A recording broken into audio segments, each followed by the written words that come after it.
Good morning.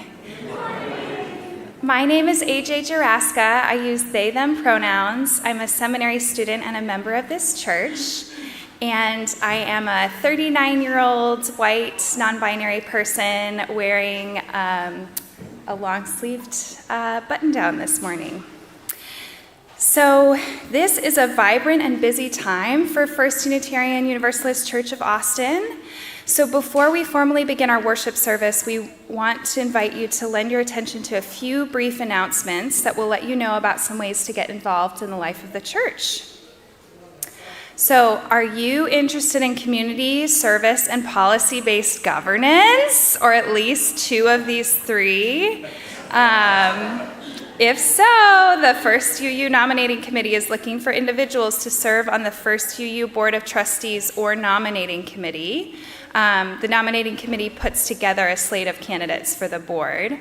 We have already found several excellent candidates for board term, which begins in June 2024. However, because of our large number of vacancies this year, we still need a few more candidates, and I see some great ones. So you can help if you're interested in serving on the board or know someone in the church who you think would be a good candidate, please stop by the board table at Housen Hall after the service today. You can also email the nominating committee regarding your interest by emailing nomcom@austinuu.org. If you're interested in learning more about the church and becoming a member, you can sign up for our free Path to Membership classes. The next class is May 4th from 9 a.m. until noon. You'll meet with other potential members and church leaders, hear how to get more connected, and learn more about the history of First UU Austin and Unitarian Universalism as a whole. Breakfast is provided and childcare is available upon request. Please sign up by scanning a QR code in the foyer at Housen Hall or by emailing info@austinuu.org.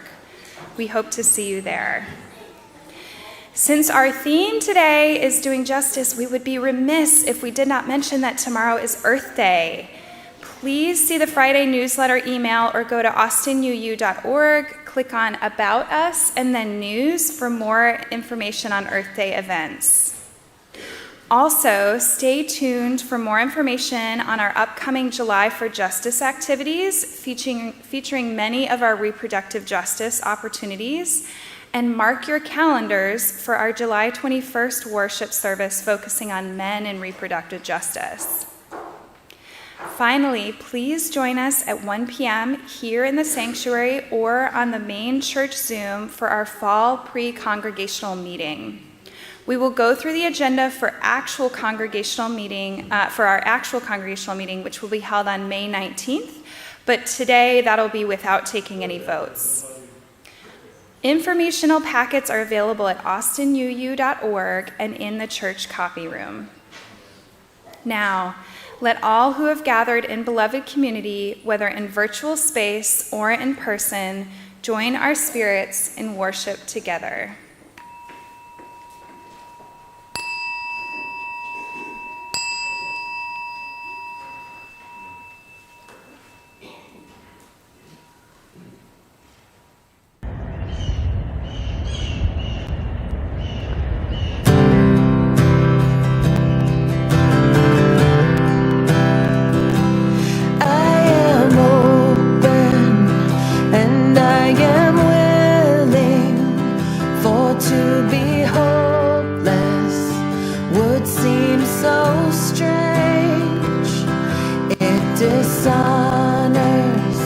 Those who go before us, so lift me up to the light of change. There is a hurting in my family, and there is sorrow in my town. There is a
Good morning.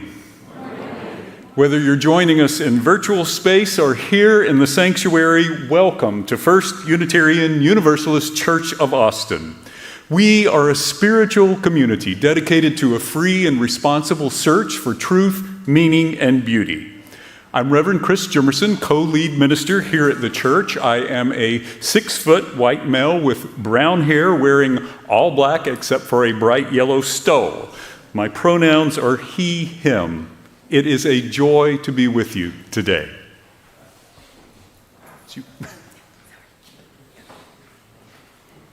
Actually, because I don't have the same script.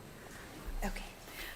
I'm Sarah Summers. I also go by Frankie. I am one of the co-chairs of the Social Action Council here at First UU.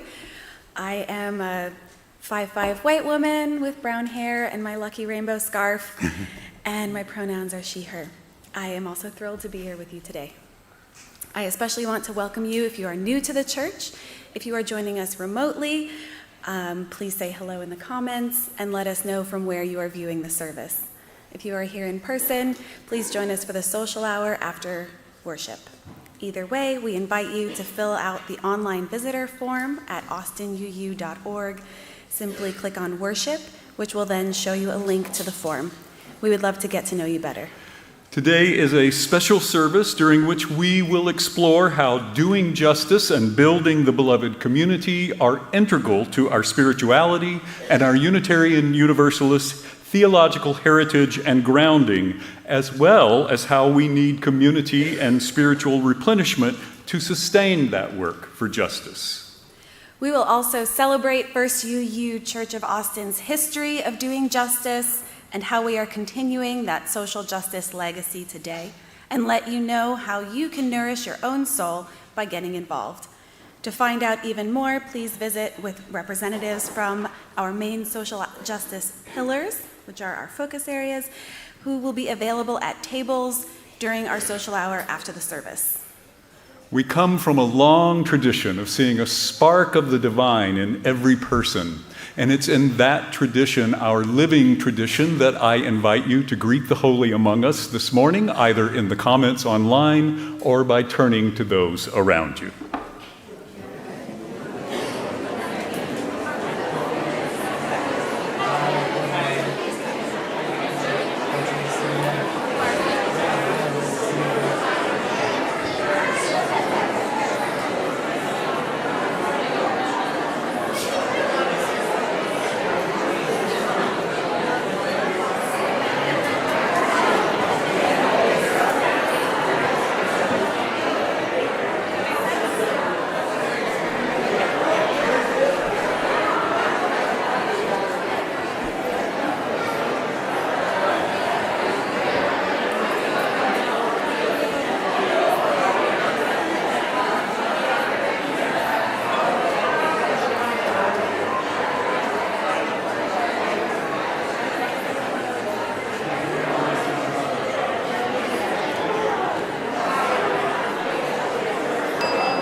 Please join me in reading the words for lighting our chalice, which are printed in your order of service. This is the flame we hold in our hearts as we strive for justice for everyone. This is the light we shine upon systems of oppression until they are no more. This is the warmth we share with one another as our struggle becomes our salvation. Our call to worship this morning is adapted from the Martin Luther King Jr. Center for Nonviolent Change. Reverend Dr. Martin Luther King Jr.'s beloved community is a global vision in which all people can share in the wealth of the earth. In the beloved community, poverty, hunger, and homelessness will not be tolerated because international standards of human decency will not allow it. Racism and all forms of discrimination, bigotry, and prejudice will be replaced by an all-inclusive spirit. In the beloved community, international disputes will be resolved by peaceful conflict resolution and reconciliation of adversaries instead of military power. Love and trust will triumph over fear and hatred. Peace with justice will prevail over war and military conflict. Now, we'll rise in either body or spirit as we sing together hymn number 298. Your order of service is wrong. It is 298 from the gray hymnal, Wake Now My Senses.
One of the things that holds First Unitarian Universalist Church of Austin together as a religious community is that we share a common religious purpose.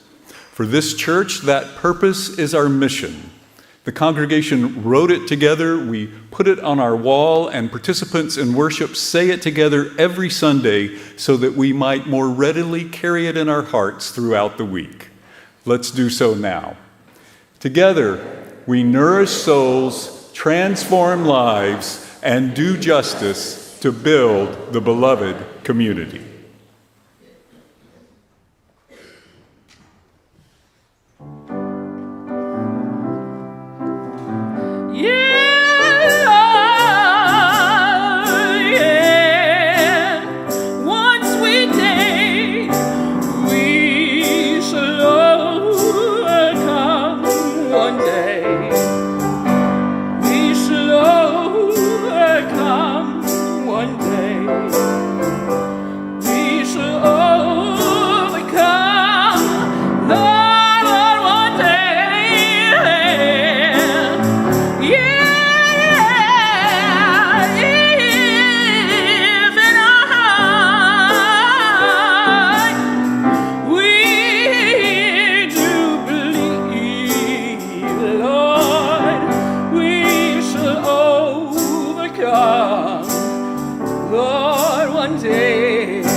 one day.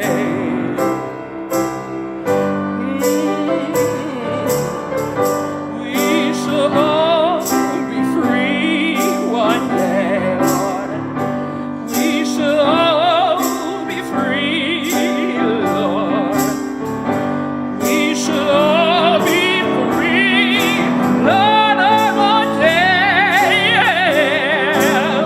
Lord,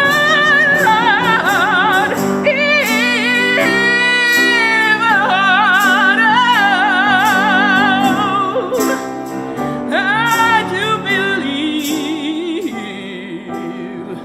we shall all be free, Lord, one day. Ooh.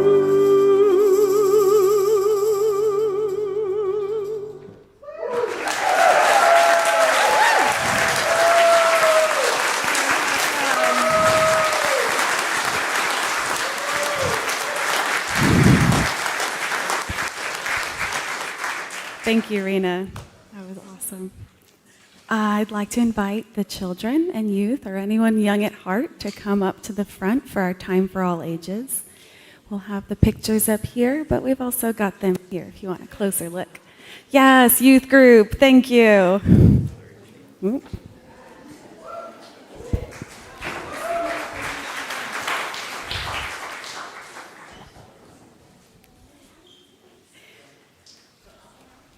All right, you guys can come closer. I'll sit here so you can see.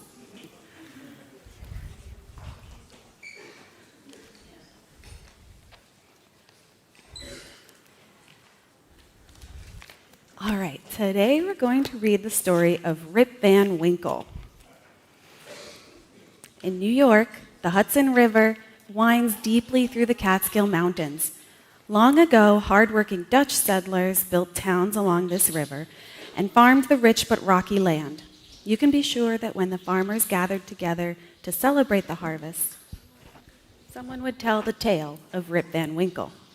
Now, Rip was a fun, friendly fellow, but he would rather do anything than work.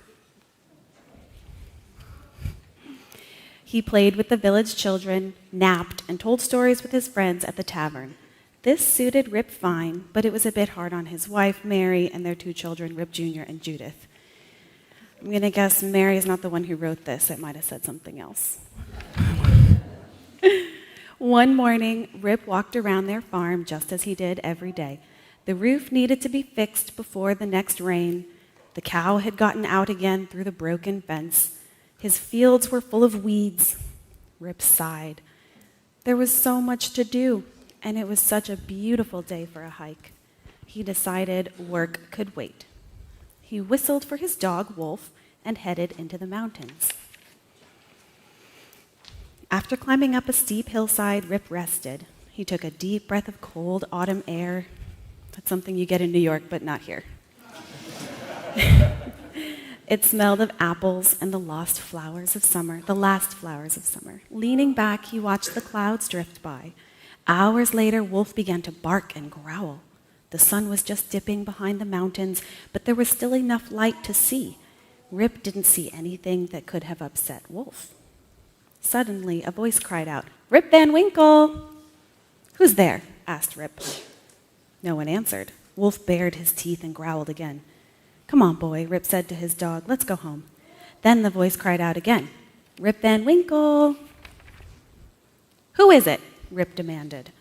Rip looked down and saw a man. He was old and short, but Rip got the sense that the man was as strong as the mountain itself. And best of all, the man carried a cider barrel. Rip licked his dry lips. Maybe he could get a drink before heading home. "Good evening," said Rip. "Humph," was all the man replied. "That looks heavy. Could you use some help?" Rip asked. Without saying anything, the man loaded the barrel onto Rip's back. "How about a small drink first?" said Rip, to lighten the load. The man just frowned and stomped up the mountain. Rip staggered after him. "He is not very friendly," Rip replied to Wolf. "And listen to that thunder. We will be caught in a storm soon." Rip and the man reached a grassy meadow. A group of strange men played 9 pins on the grass. There was a hush every time someone rolled the ball toward the pins. But when the ball hit the pins, sparks flew, and there were crashes like thunder. "Well, here's an odd group of folks," said Rip. "What do you say, Wolf?" "Wolf?" Rip looked around. Now, where did that dog get to? When Rip and the man got closer, the other men stopped playing. They stared at Rip. "Good evening to you all," said Rip politely. No one said anything. They just stared. Rip bit his lip. He was angry at their bad manners, but decided that it was time to go home. Then the man started filling mugs with cider from the barrel. He signaled that Rip should pass out the mugs. Rip did. The men drank their cider and returned to their ninepins. When no one was looking, Rip poured himself a mug of cider. He sipped it and smacked his lips. "Hans at the taverns thinks his cider is the best in the state," Rip said to himself, "but his cider tastes like swamp water compared to this." Rip helped himself to another mug. Suddenly he felt a little dizzy, so he sat down to watch the game of ninepins. Soon he fell asleep. Bird songs woke Rip. He rubbed his eyes and looked around. He was back at the same spot where he had first met the man. "Did I sleep all night?" Rip said to himself. Then he remembered the strange men, the ninepins, and the cider. "Oh no," he cried, "what will I tell my wife? She'll never believe the adventure I had." He looked for his watch, but all he found were rusty bits and pieces. "Those men took my watch," Rip said, "and they swapped my clothes for these old rags. I'll find them and make them give me back my things." Rip whistled for his dog, but Wolf didn't come running as he usually did. "Where can that dog be?" Rip muttered. "I hope he didn't dig up a skunk." "Ouch!" Rip groaned as he stood. "I'm stiff. I must have slept on every rock on this mountain." Rip hunted for the meadow where the men had played ninepins. Soon he was confused. "I thought this was the path we took," Rip said to himself, "but I don't remember these trees. I must be lost." Finally, Rip gave up and headed for home. Every now and then he would whistle for Wolf. The dog never came. When Rip reached the village, he found lots of folks strolling along the street. He searched each face, but never saw anyone he knew. This surprised him. He thought he knew everyone in the village. Their clothes surprised Rip, too. The men wore long pants instead of knee breeches, and their hats. There wasn't a decent three-corner hat among them. Houses where no houses had been the day before. Confused, Rip stopped to figure out where his home was. Children and dogs with unfamiliar faces surrounded him, laughing and barking. People stared and whispered. Some stroked their chins. Rip raised his finger to his own chin. "Mercy!" cried Rip. "I've grown a beard."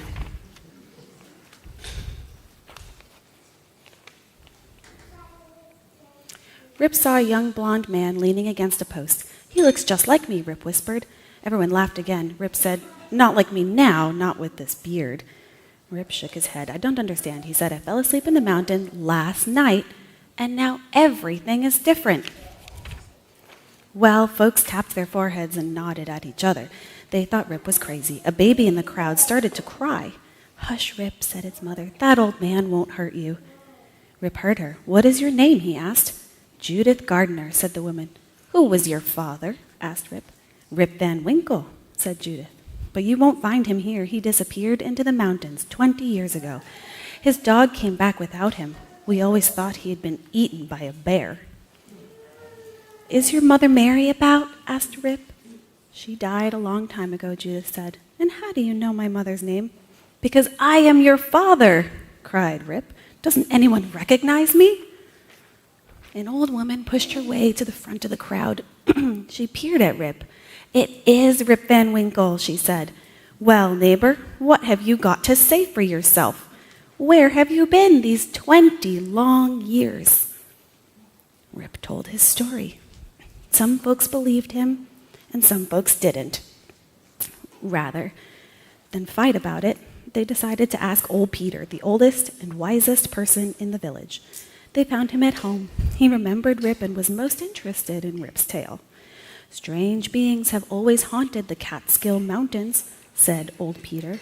"Some say it's the explorer Henry Hudson and his men coming to keep an eye on the great river he named.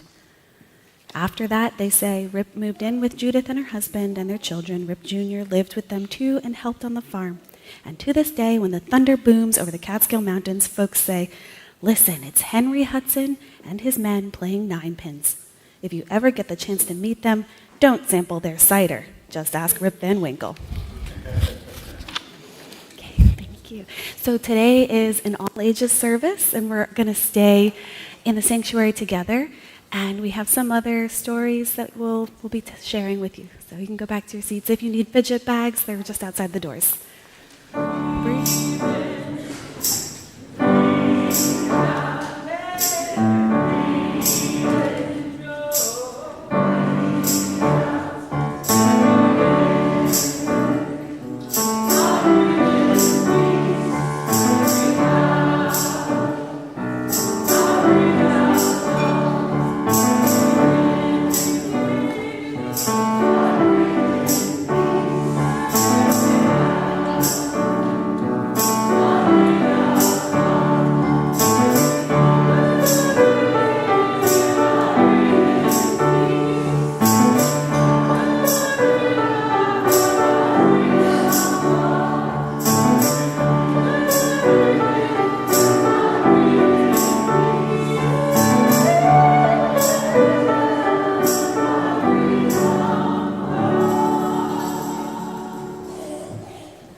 This is the time during our service when we commit to the mission and ministries of this church by making an offering.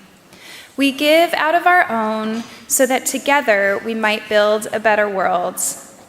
If you are new or visiting with us today, please let the plate pass you by. You are our guests. You can give in a few different ways by going to austinuu.org and clicking the link on the top right side of the page, or by texting your contributions to 84321, or by placing an offering in the basket the ushers are about to pass. Here in the sanctuary, the ushers will now collect our offering.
Thank you for your gifts. They have been received with gratitude.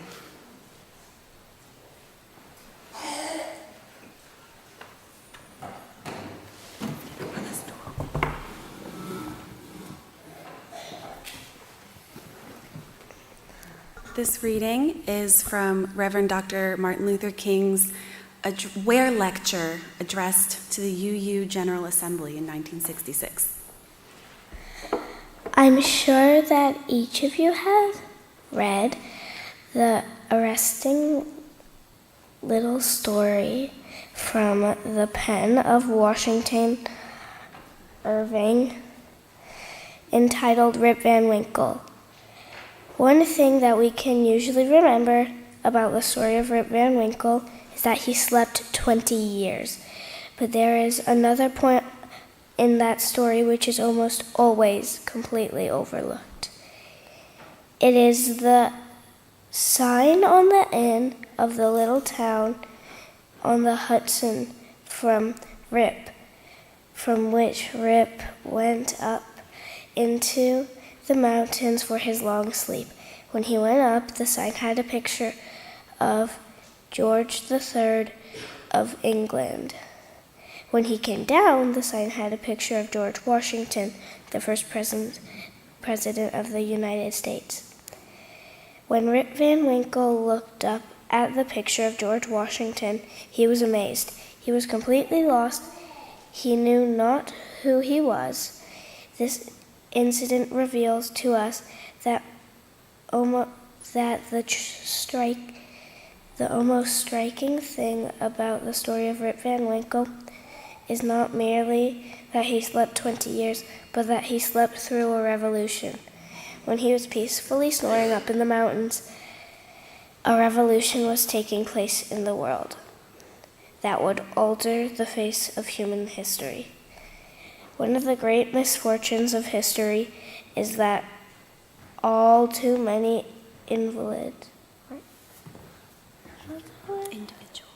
individuals and institutions find themselves in a great period of change and yet fail to achieve the new attitudes and outlooks that the new situation demands. There is nothing more tragic than to sleep through a revolution.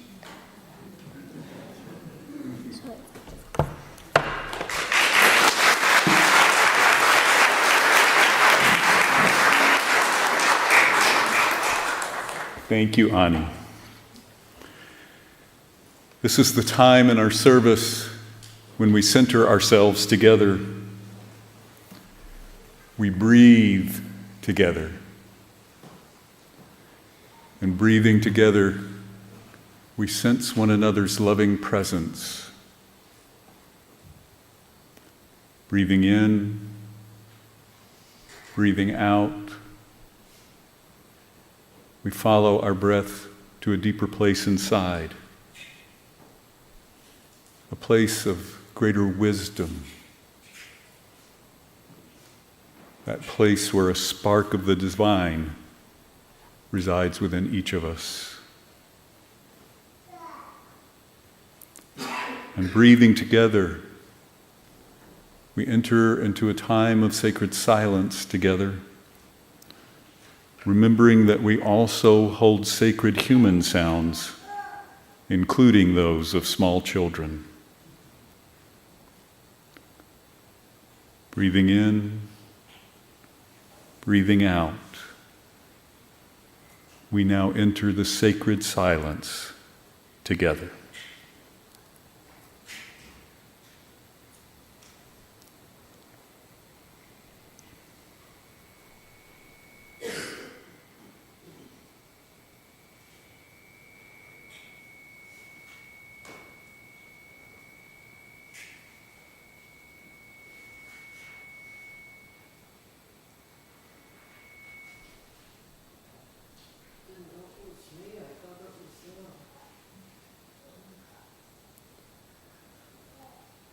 I invite you now to light a candle if you're so moved.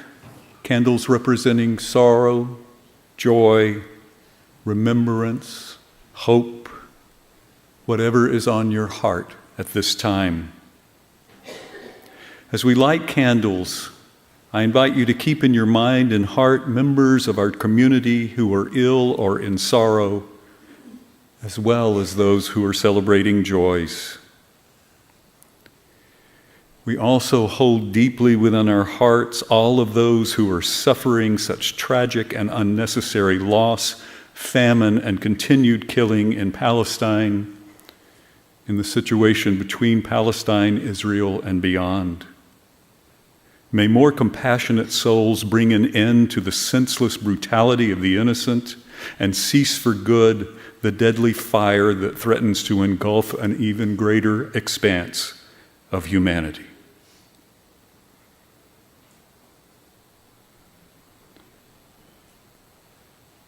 Now let us enter into this meditative time of candlelighting, and when the music comes to an end, to hold the meditative silence.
And now we would light one last candle for all those for whom there is no one to light a candle.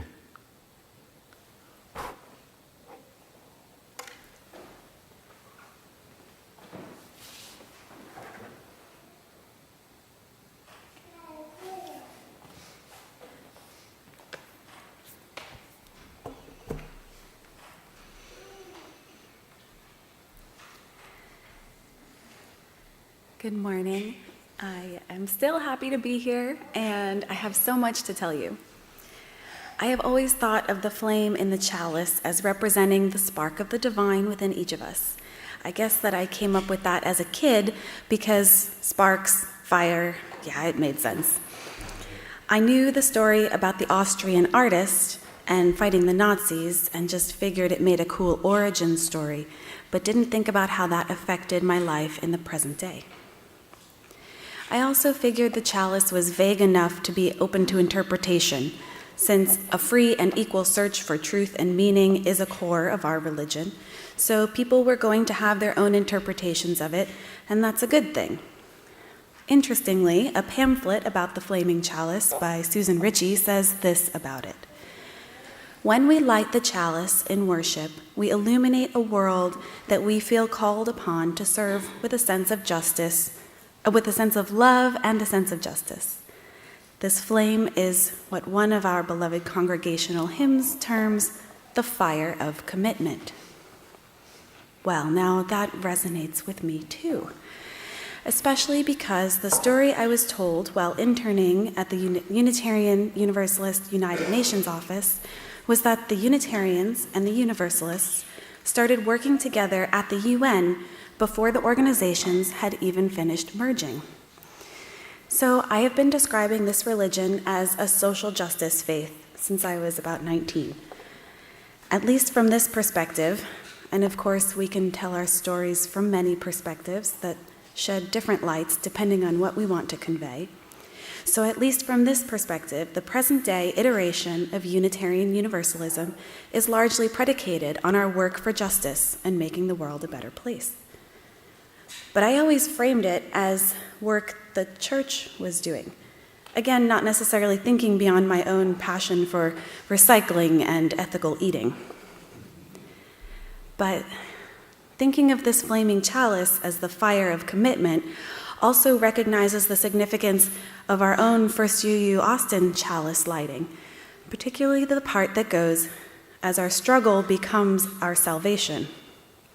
And here in this church is where I was finally moved to action.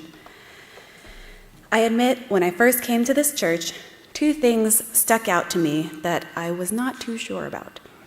I don't know that they rubbed me the wrong way per se, but they were new and therefore uncomfortable. They were also confusing because they seemed a little too connected to a Christian theology with which I had no relationship. The first thing was that part of the chalice lighting as our struggle becomes our salvation. And the second thing was this bit of the mission about beloved community. I'll be completely honest. I thought something along the lines of, what the heck are these people on about? Beloved community sounded so exclusive, and why was it capitalized? I stuck around, trusting it would make sense in time. And as AJ shared some about beloved community earlier, I'll share some more as well. And sure enough, Meg and Chris took to explaining this idea from time to time during the Moment for Beloved Community. They would often point to the King Center for more information on beloved community, so I turn there now for some of Dr. King's words. King said that agape love does not begin by discriminating between worthy and unworthy people. It begins by loving others for their sakes and making no distinction between a friend and an enemy. It is directed toward both. Agape is love seeking to preserve and create community. King felt that justice could not be parceled out to individuals or groups, but was the birthright of every human being in the beloved community. I have fought too hard and long against segregated public accommodations to end up segregating my moral concerns, he said. Justice is indivisible. There's so much more information about Beloved Community on the King Center website. I encourage you to check it out for yourselves. But now this radical idea of beloved community makes sense to me. And it was during one of these moments for beloved community when Meg had taken to driving home the ways white supremacy thrives on inaction, the relative comfort of a status quo for some that keeps the power structures stable, that the chalice lighting finally clicked. How does our struggle become our salvation in the Unitarian Universalist faith? For me, that struggle is to stop turning away from the discomfort of looking in the mirror and seeing how I still carry the invisible backpack of white privilege. For me, that struggle is to overcome the inertia of inaction and to get up and do what I can to create change. For me, that struggle is meeting others whose ideas and values differ vastly from mine and listening with compassion, the work of finding common ground. Recall the reading that Ani did a few minutes ago. This was Dr. King speaking directly to the Unitarian Universalists, directly to us. He could tell we were inclined toward justice, but perhaps a little lazy about it. Don't sleep through the revolution, he said. Well, I had been sleeping. I'd been resting on my UU upbringing, thinking that just being a part of the church was enough, that the church was doing the work of justice.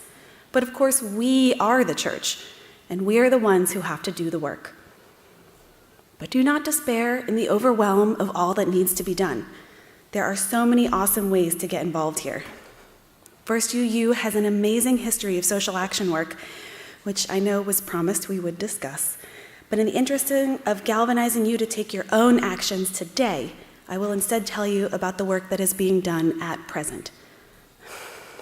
Our pillar leaders will be in Housen Hall after service with resources and ways to get involved, as well as micro actions you can take today. A micro action is a small step you can take with the potential for big impact, especially when many people take part.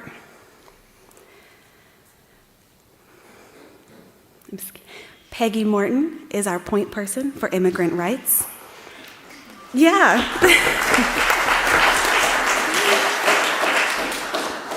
Visit the Immigrants' Rights table to sign up, to receive a link to sign a petition from the Austin Sanctuary Network that calls for everyone in Travis County to have an attorney at their first appearance before a magistrate judge, including individuals targeted under the controversial SB4 law. This is particularly threatening for immigrants, and Peggy will tell you more about it. Go visit her at the table. Elizabeth Gray spearheads the team working for reproductive justice. Stop by the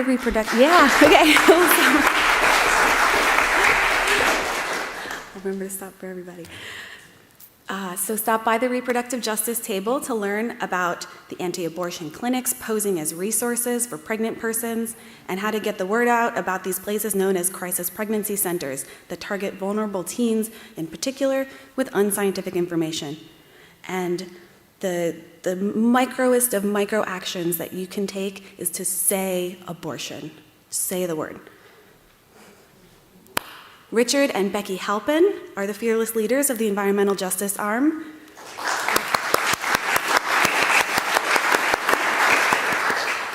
With many thriving programs aimed at addressing the climate crisis. Stop by their table for tools to reduce your carbon footprint. The time is critical and celebratory. Earth Day is tomorrow. A blessed day for many of us here to remember the interdependent web of life of which we are all a part. Ginny Fredericks leads the racial justice group in tandem with Scott Buckty. Stop by their table to pick up a list of Black-owned businesses and head over to one of those places this week. We want this year to be First UU's ever Juneteenth service, so if you want to sign up to lend your support to our BIPOC group, who is working hard to plan this in tandem with Texas UGM, also stop by the table and write that down on your sign-up sheet. Vanessa McDougall is our resident voting rights and democracy expert.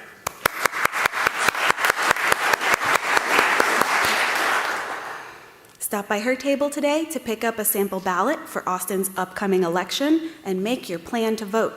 For the first time, Travis County is electing 3 TCAT appraisers. Early voting starts tomorrow and runs through April 30th.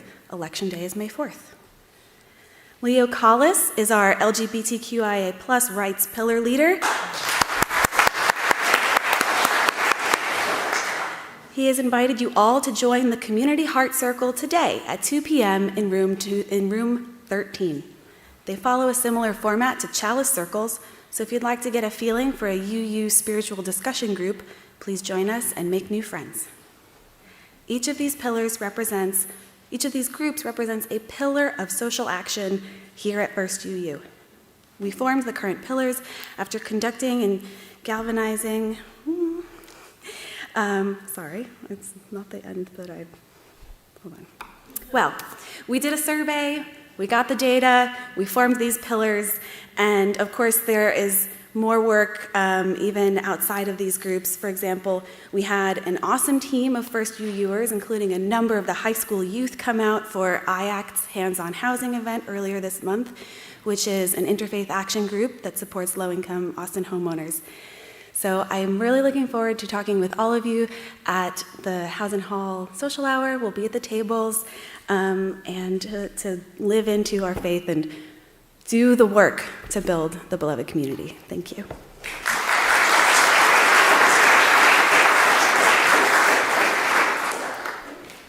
Thank you so much.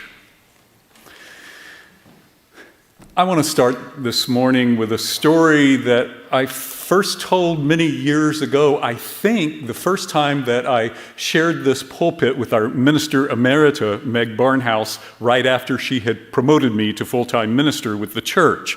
I also shared it at the installation service of a dear friend.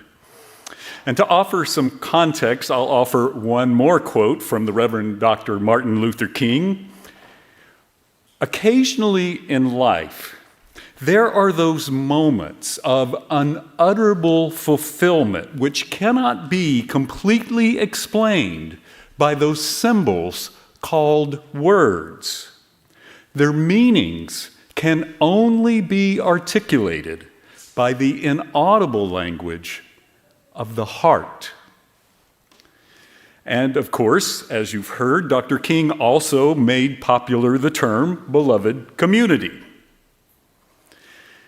I think that especially for Unitarian Universalist, we often experience the spiritual or religious when the two meet. Those experiences of unutterable fulfillment of which Dr. King spoke, and the creation of the beloved community. The bringing of love into our larger world as justice and liberation for all.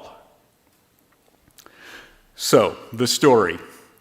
Back in 2013, a Texas state senator named Wendy Davis became nationally famous when she held a long filibuster against a proposed bill that at the time we thought imposed unbelievably draconian restrictions on women's reproductive rights in Texas. My spouse Wayne and I joined a large group of Unitarian Universalists from across the state to support a large rally that was being held on the steps of the Texas state capitol to protest the bill, as well as other attacks on women's rights. We all showed up in our bright yellow Unitarian Universalist t-shirts, and folks from this church, our church, gathered around our big bright yellow First UU Church of Austin banner. Now, the women's rights groups that had organized the rally absolutely loved it, so they put us right behind the speakers for the rally. The event drew a huge crowd, and near the end of it, we noticed that all 8 of us holding up our banner at the women's rights rally were men.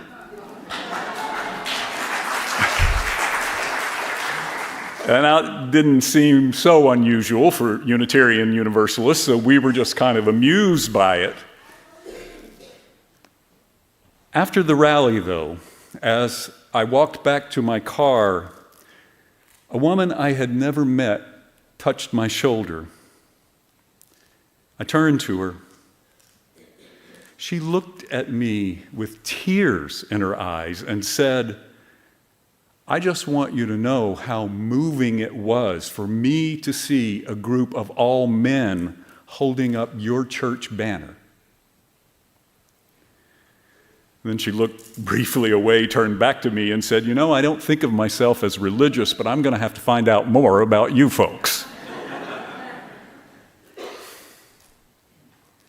I guess we were both stunned by the movement of something sacred between us that was occurring in that moment, because for a while, neither one of us said anything else. I don't remember how long we just stood there or who broke the silence first, but I do remember that at some point she asked me where she could get one of our bright yellow t-shirts, so I gave her the web address for that and told her a little bit about our local churches. I don't think we even exchanged our names. I will tell you, though, I still have never been happier to call myself a Unitarian Universalist than I was in that moment. I have never been more grateful to be reminded that the religious can happen anywhere and at any moment, and that we are called to be there for it. Unutterable fulfillment and doing justice, building the beloved community, are inseparably linked. And it is in this interrelationship between the two that I believe our Unitarian Universalist faith flourishes. That event was over 10 years ago. And if anything, I have become to believe this even more now, and to believe that it is even more vital now that our Unitarian Universalist faith flourish like never before. The bill which Wendy Davis filibustered eventually got passed in a special session of the Texas legislature. We thought it was so horrible at the time because it did things like banning abortion beyond 20 weeks and putting stringent requirements on physicians and clinics, making it much more difficult for them to continue to provide abortion services. Little did we imagine then how much worse it would get by now. And of course, it's not only reproductive justice that is at risk these days, which is why we so critically need all of the social action pillars you heard Sarah talk about earlier. Reproductive justice, racial justice, environmental justice, LGBTQ plus rights, immigration rights, our very democracy itself are all under siege. I've got some news for the forces of bigotry and oppression, though. Wendy Davis's filibuster never really ended. More and more of us have just picked it up and are expressing it in a multitude of ways even now. It is not over. This is not over. You have awakened a sleeping giant. There is a great rumbling across the land. We're seeing it in elections and voting and public action over and over again. We are coming for justice and liberation, and we will not be sleeping through this revolution.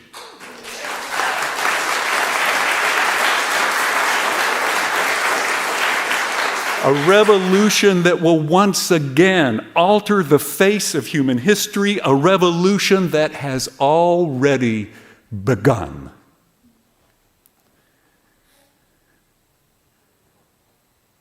This is our moment for unutterable fulfillment. We shall overcome. We shall all live in peace. We shall all be free. That dream of beloved community lies just upon our horizon, and love will guide us there. Amen.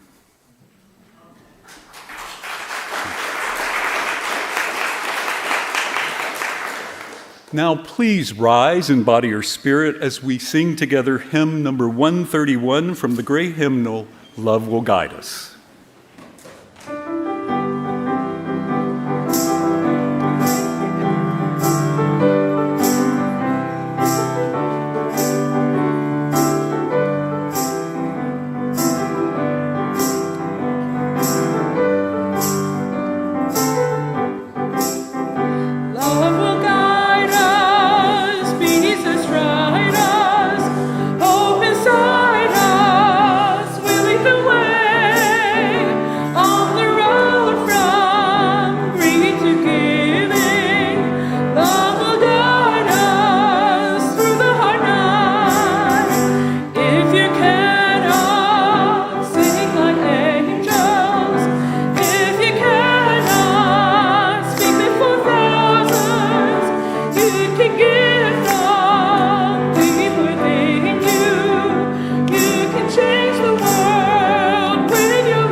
please join us for saying the words for extinguishing our chalice.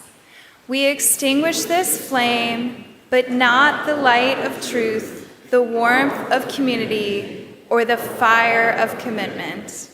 These we hold in our hearts until we are together again.